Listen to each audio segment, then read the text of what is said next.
دکتۆر مستەفا زەڵمی کە دێت باز لە ئافرەت دەکات وەکو ماف باسەکە، یعنی لە لای دکتۆر مستەفا زەڵمی قسەکەی لەسەر ئەوە نییە ئەمە ئافرەتە مافیە خوڕێ ئەوە پیاوە مافی ئەولاکەی ترەخوا، ئەو دێ باس لە مافەکانەکات. ئیتر لە مافەکە ئەگەر هی پیا و خورابوو حەقی پێ ئەدا، هی ئافرەت خورابوو حەقی پێ ئەدا. بۆ ئەوەی بە قوڵی لە دیدی دکتۆر مستەفا زەڵمی لەم بابەتانە تێ بگەین، ئەبێ کۆمەڵێ پێناسەی هەیە ئەیکات ئێمە لەو پێناسانەوە دەست پێ بکەین. دکتۆر مستەفا زەڵمی ڕەخنە لە قەوانینی وڵاتان ئەگرێ بە گشتی لەگەڵ ئەو تعریفەی فوقەهایا بۆ جیاکردنەوە هێناویانە کە نێر و مێ وەکو دوو جنس بەکارهێنراون. ئەمە جنسی نێرە، ئەوە جنسی مێیە. لە هەوەی ئەحواڵی شەخسی هەمووشمانە بەو جۆرەیە. لە کاتێکە ئەو ڕەگەزە ئەکرێ بۆ مرۆڤ و دولڕتان بۆ ئاژەڵ، ئەمانە دوو ڕەگەزی لێک جیاواز بن. هەردووکیان ئەمانە دوو نەوعن. ئەم پیاوە ئەو ژنە جۆرەکەیان چیە؟ جنسەکەیان جنسی ئینسانە، یعنی هەردووکیان ئینسانن. ناکرێ ئێمە وەکو جنس لێکیان دەینەوە ئەمە پیاوە ئەمەیان نێرە ئەوەیان مێیە. بابەتێکی تر کە ڕوانگەی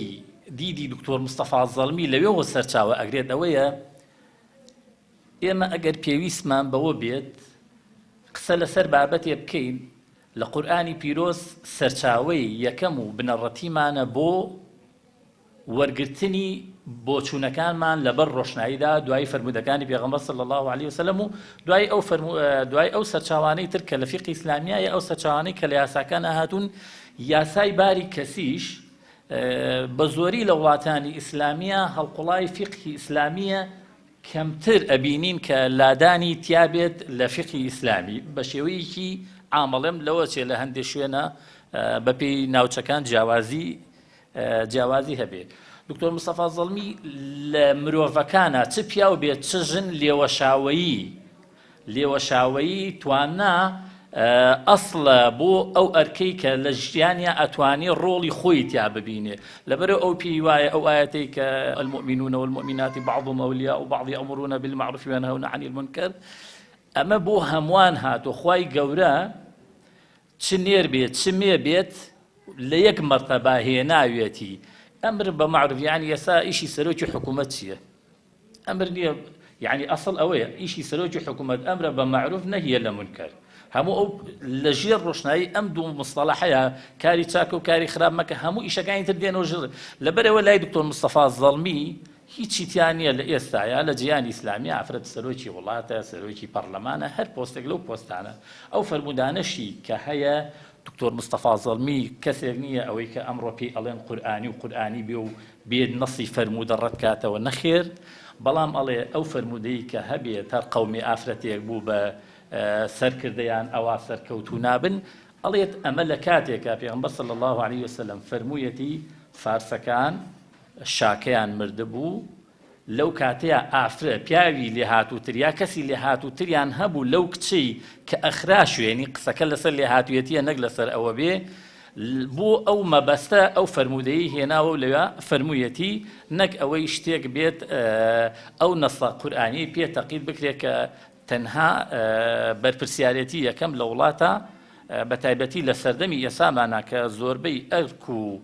ماف و یعنی زۆربەی شتەکان گۆڕاون. ئێستا ئەرکی ئافرەتێکی ئێستا وەربگرە، ئەرکی پیاوێکی ئێستا وەربگرە، زۆر فەرقی هەیە لەگەڵ ساڵانی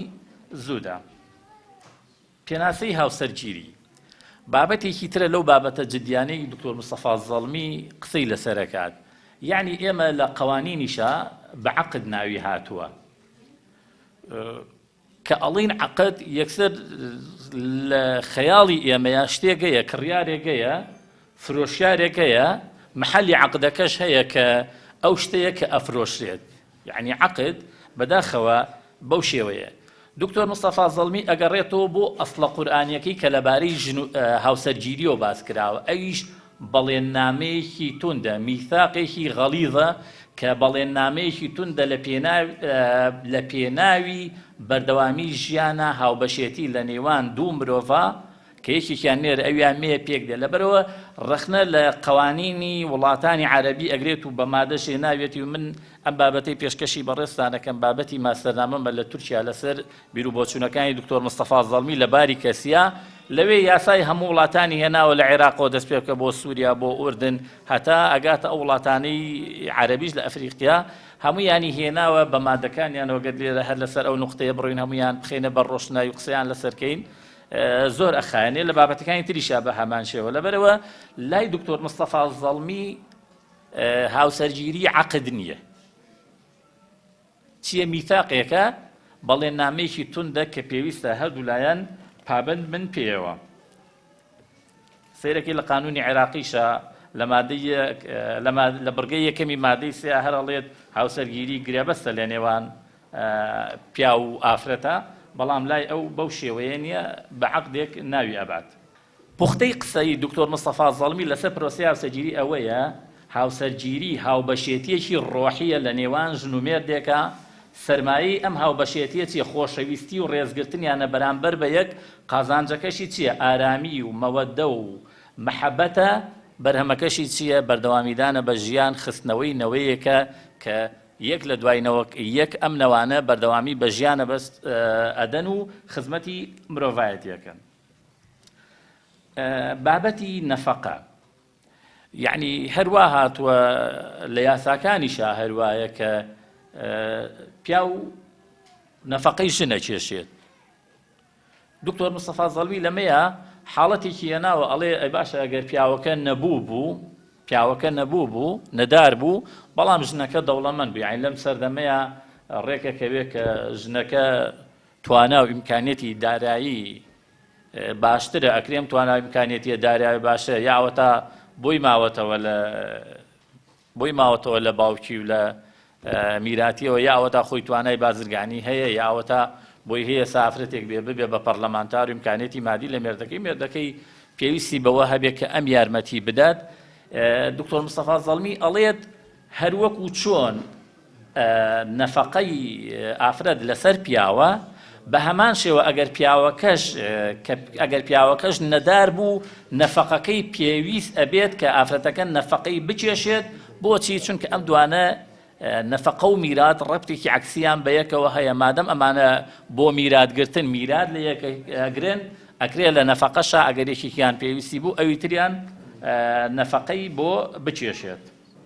لەبەرەوە دکتۆر مستەفا زەڵمی کە نەقدیە و مادە قانونیەکەڵێ بۆ مێردێکە هەژار بوو توانای نەبوو ئەوە نەفەقەکەی یەکەوێتە سەر ئافرەتەکە لە بابەتی ئیکراها زەواجی زۆرەملێ ئەوەی لە قانونی ئەحوالی شەخسی عێراقیە هاتووە ئەڵێ بۆ هیچ کە لە خزمان بێگانە بێت یا بۆ هیچ کەسێک نییە نێر بێت یامێ لەسەر هاوسەرگیری و گرێبەستی هاوسەرگیری بێ ڕەزامەندی ئەنجام بدرێت ئەگەر کرا ئەوە بە باتڵ دائەنرێت ئەگەر دخول ڕووی نەدابوو قانونەکە نەسەکەی واهێناوە دکتۆر مستەفا زەڵمی لێرە ڕەخنە لەمە ئەگرێ ئەڵێ ئەگەر تۆ لە قانونە زەواج بە عەقد ناو ئەبەی هێناویشتە ئەم عەقدە مەرجێکی تایە ئەڵێ بە باتیل دائەنرێت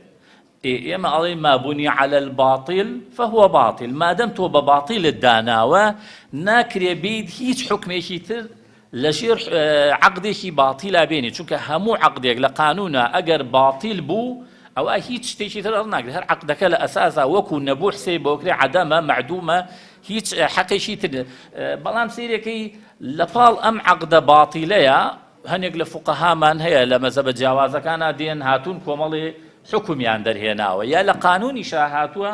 کە حکمی داناوە مادەم تۆ هاوسەرگیری زۆرەملێ وات دانا کە عەقدەکەی باتیلە ئەوە ناکرێت تەنها بەوەی کە چوونەلا ڕووی داوە تۆ بیت ئەم عەقدە باتیلە ڕاست بکەیتەوە پێشنیاری بۆ یاسادانەرانی عێراقی ئەوەیە یا ئەوە تا کەلیمەی باتیل لا ببەن بیکەن بە عەقدێکی مەوقوف یا ئەوەتا ئەوەی کە داتان ناوە ئەگەر چوونەلاکە ڕووی دابوو ئەوی تریان لابن چکە ئەگەر عەقدەکە باتیل بوو بە ئەوە ڕاست ناکرێتەوە